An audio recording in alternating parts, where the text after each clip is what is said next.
One of the best gifts, I think, is giving him 2 beautiful daughters who are the love of our lives. And they're grown women, sport writing even to this day. And another gift, his heart, because even when my mother was sick, he allowed her to move in with us her last couple of weeks of her life.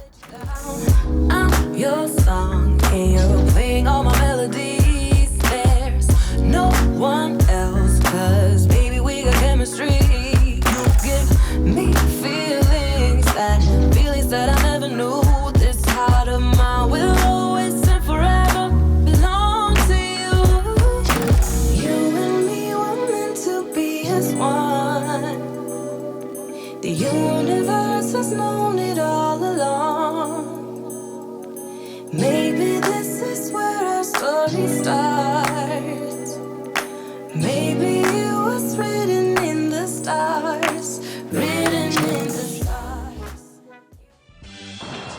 Well, we met. We used to work in the same office, and when she first came in the office, I saw her, and I told my coworker, "I'm going to marry her."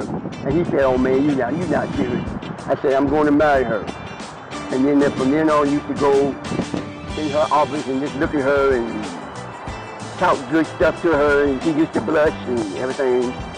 And Don't leave out the part that our first date, I reneged on you. yeah, and when our first date, I called her and she told her aunt to tell me that she wasn't here. Wasn't home. She wasn't home. And I kept trying. I finally got her. I mean, I really got her. You know?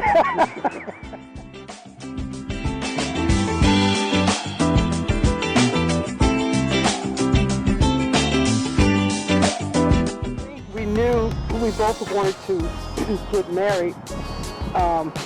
When you think about our individuals more than you think about yourself, and even when you go out of town and you're missing that, your partner and so forth. And our courtship was very short.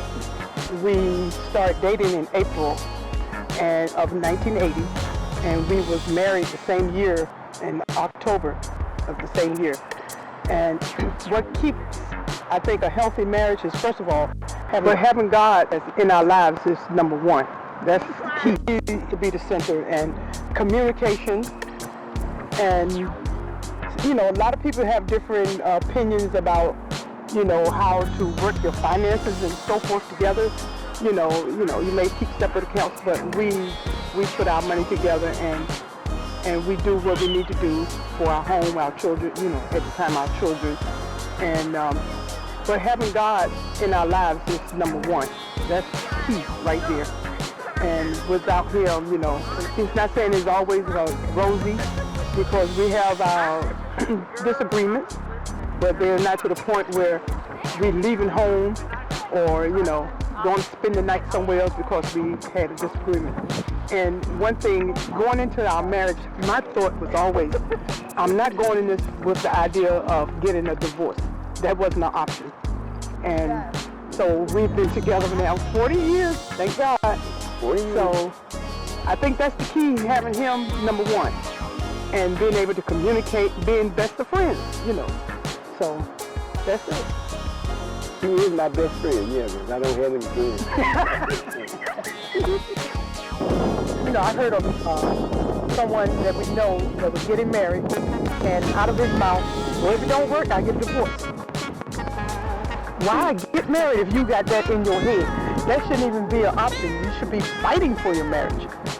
So, me giving him, feeding him, he loves my food. But just, like he said, love, heart, I give him, he's number one. Even before my children, he's number one. And that's it. Yeah, the best gift that my wife ever gave me was her heart.